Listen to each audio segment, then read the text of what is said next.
Digital platform पर आपका स्वागत है और आपके साथ मैं हूं आपका होस्ट राजीव शर्मा। और आज बात कर लेते हैं, जी हां, उन लोगों की जिनके संतान नहीं होती है, उन लोगों की जो संतान प्राप्ति के लिए तमाम तरह के इलाज कराते रहते हैं, लंबा वक्त लग जाता है और उनके लिए अब विज्ञान कुछ ऐसी चीज़ें, ऐसे रिसर्च सामने लेकर आ रहा है जिसको देखकर ये लगता है कि भविष्य जहां तक इनफर्टिलिटी का है वो बहुत बेहतर हो रहा है।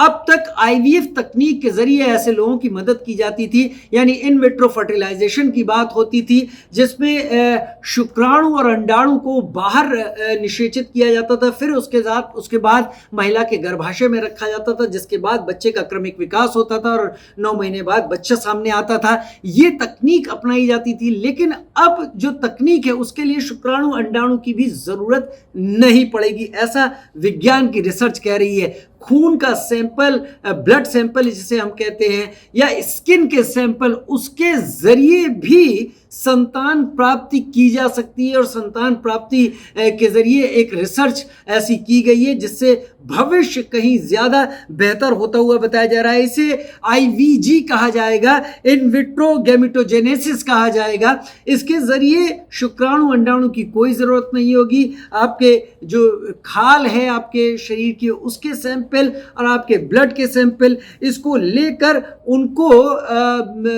उनको एक निश्चित प्रक्रिया से गुजारा जाएगा और इसके जरिए आगे फिर उनके जरिए क्या कहते हैं, संतान उत्पत्ति की जाएगी।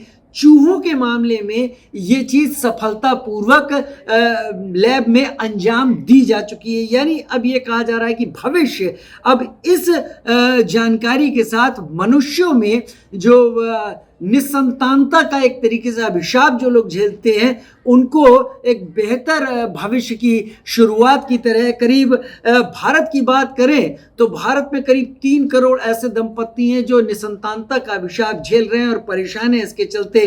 तो अगर उनसे ये कहा जाए कि फ्यूचर ऑफ फर्टिलिटी पूरी तरीके से बदलने वाला है, तो यकीनन उनके लिए खुशी की बात होगी और उनको कम से कम इससे उम्मीद जगेगी, एक उम्मीद की किरण होगी कि वो अपनी संतान, अपने लिए बच्चा इस तकनीक के जरिए भी प्राप्त कर सकते हैं।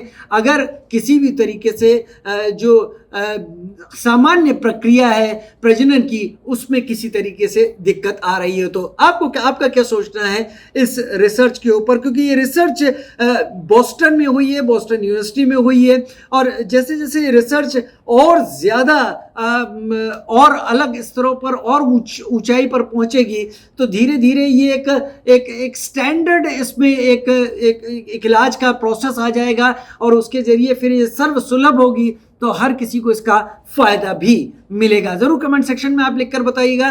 फिलहाल इस वीडियो में इतना ही। नमस्कार।